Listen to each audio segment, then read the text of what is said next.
আমি কিভাবে বাসায় নাগা চিকেন উইংস বানাই সেটাই আপনাদের সাথে আজকে শেয়ার করব। কারণ আমার বাচ্চারা এই নাগা চিকেন উইংসটা অনেক খেতে পছন্দ করে, তাই আমি সবসময় চেষ্টা করি বাসায় বানিয়ে খাওয়াতে। তো চলেন চলে যাই মূল রেসিপিতে। এখানে আমি একটা সুপার শপ থেকে কিছু উইংস কিনে নিয়ে এসেছিলাম। তো উইংসগুলোকে আমি ভালো করে ধুয়ে পরিষ্কার করে কেটে নিয়েছি। তো এই তো আমার উইংসগুলা। এখানে আমি কিছু পরিমাণ লবণ দিয়ে দিব। লবণটা আপনাদের পরিমাণ মতো এবং স্বাদ মতো দিবেন। যেরকম পরিমাণ মাংস থাকবে সেই পরিমাণে লবণ দিবেন। তো আমি লবণ দিয়ে ভালো করে উইংসগুলোকে একটু উল্টে পাল্টে মেখে নিয়েছি। তো এখানে আমি একটু সয়া সস দিয়ে দিব এবং দিয়ে দিব একটু আদা বাটা,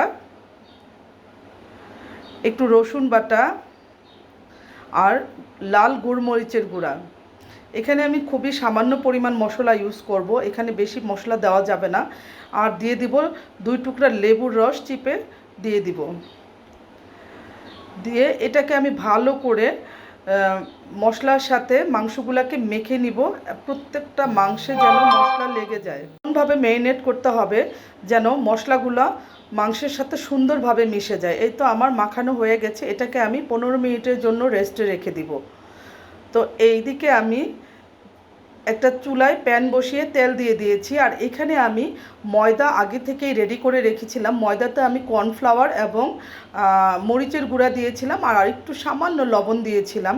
তো ওটা আমি স্কিপ করে ফেলেছিলাম, আপনাদেরকে দেখাতে পারিনি। যাই হোক, আমি প্রত্যেকটা উইংস এইভাবে কোট করে করে তেলের মধ্যে দিয়ে দিব। দেখেন আমি কিভাবে কোট করছি, একটু ভালো করে লক্ষ্য করে দেখবেন। এই উইংসটা কিন্তু খেতে খুবই মজার এবং খুবই সুস্বাদু হয়। তো এই উইংসগুলোকে আমি একটু ব্রাউনি কালার করে ভাজবো এবং মিডিয়াম আঁচে ভাজবো। অতিরিক্ত আঁচ দিব না, তাহলে মাংসটা কিন্তু সিদ্ধ হবে না। কারণ এইখানেই মাংসটা যে সিদ্ধ হবে এটাই মেন সিদ্ধ। এরপরে কিন্তু শুধু সসের সাথে মিশিয়ে নামিয়ে ফেলবো। মাংস ওইখানে বেশিক্ষণ রাখা যাবে না, তাই মাংসটাকে ভালো করে এখান থেকে সিদ্ধ করে নিতে হবে। তো আমি আস্তে আস্তে করে এইভাবে সবগুলা উইংস ভেজে ফেলবো। দেখেন মাশাল্লাহ কি সুন্দরভাবে ব্রাউনি কালার হয়ে আসছে। এখন আমি আস্তে আস্তে এগুলাকে উঠিয়ে ফেলবো। তো এই উইংসগুলো কিন্তু আমাদের বাচ্চারা রেস্টুরেন্টে যে অনেক দাম দিয়ে কিনে খেয়ে থাকে, নাগা উইংস। তো এই উইংসগুলো আমরা বাসায় খুব সহজে অল্প খরচে বানাতে পারি। আর যদি বাসায় আমরা এই উইংসগুলো বাচ্চাদেরকে বানাই খাওয়াই, তাহলে কিন্তু আমাদের মানে বাচ্চাদেরকে আমরা একটা স্বাস্থ্যসম্মত খাবার খাওয়াতে পারবো এবং বাচ্চারা খুব মজাও পাবে খেয়ে। তো এইভাবে দেখেন আমি একে একে সবগুলা উইংস ভেজে ফেলেছি। তো এই তো দেখেন আমার উইংসগুলা কি সুন্দর ব্রাউনি কালার হয়েছে এবং খুবই সুন্দর হয়েছে দেখতে। তো এখন আমি সসটাকে আগে থেকে একটু রেডি করে রাখবো। এখানে দিয়ে দিয়েছি আমি টমেটো সস, এখন দিয়ে দিব আমি রেড চিলি সস, এখন দিয়ে দিব সুইট চিলি সস,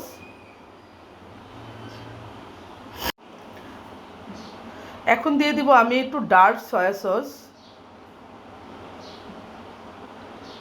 তো এই সসগুলোকে আমি সুন্দরভাবে মিশিয়ে নিব। কারণ এখানে আমি একটু হানিও দিয়ে দিয়েছি। হানিটা দিতেই হবে, হানিটা না দিলে এটা খেতে ভালো লাগবে না। আর দিয়ে দিব একটু ভিনেগার। তো এই সবগুলা জিনিস আমি সুন্দরভাবে এমনভাবে মিক্সড করব যেন একটা আরেকটার সাথে সুন্দরভাবে মিশে যায়। এবং এই সসটার জন্য কিন্তু এই নাগা উইংসটা খেতে খুবই সুস্বাদু হয়। তো এখানে আমি রসুন কুচি করে নিয়েছি আর এখানে নাগা মরিচ কেটে নিয়েছি।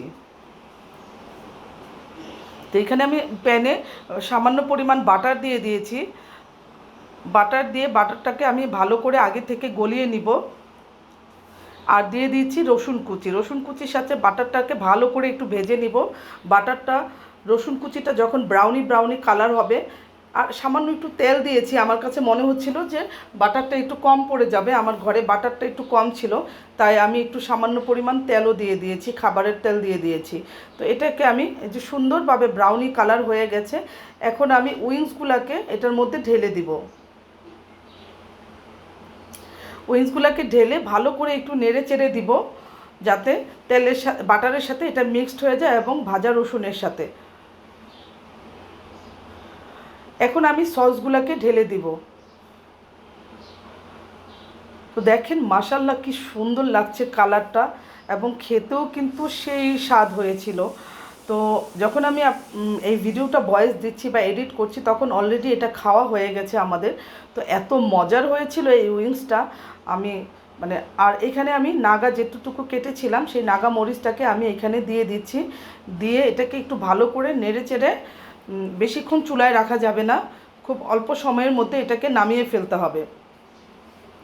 এই তো মোটামুটি আমার নাগা উইংস রেডি হয়ে গেছে। এখন আমি একটি সার্ভিং ডিশে ঢেলে এটাকে সার্ভ করছি, এবং সুন্দরভাবে উপরে একটু সাদা তিল দিয়ে দিয়েছি যাতে দেখতে সুন্দর লাগে জিনিসটা। তো এই তো আমার নাগা উইংস রেডি। আমার এই ভিডিওটি যদি ভালো লেগে থাকে আপনাদের কাছে, তাহলে আমার ভিডিওতে লাইক, কমেন্টস এবং শেয়ার